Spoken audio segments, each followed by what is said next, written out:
Мындан тышкары Садыр Жапаров 2012-жылы Кумтөр маселесин көтөргөн убактан тартып эле агасы Сабыр Жапаровго тиешелүү Жыргалаң шахтасына текшерүү артынан текшерүү башталат. Садыр Жапаровду бийлик камары менен шахтага келип иштеп жаткан кытайлык инвесторлор кетип калышат. Буга чейин мамлекет жүдөп какап ача албай келген шахтаны инвесторлордун жардамы менен союз кезинде каза берип үстүнкү катмары казылып бүткөн шахтанын алдыңкы катмарын ачып жаңы жабдыктар алынып келинип көмүр казылып алына баштаган. Казылып алынган көмүр бюджеттик мекемелерге берилип, шахтанын мээнет акысын шахта жетекчилиги 2012-жылдан ушул күнгө чейин ала албай келет.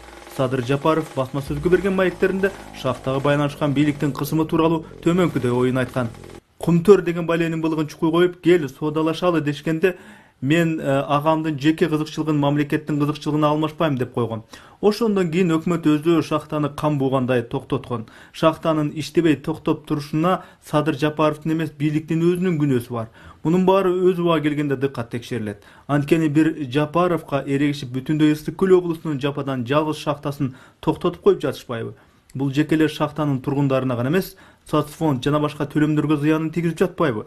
Балким өкмөт шахтаны иштете албай калды деген шылтоо менен мамлекетке кайтарып алуу максатында ушундай кылып жатканды. Чындыгын айта келгенде 20 жылдык Кыргыздын эгемендиги бир тең дагы Кумтөр бир тең.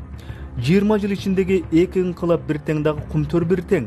Анан калса бүгүнкү Кыргызстандын жакыр экономикасы бир тең дагы Кумтөр бир тең экени чын.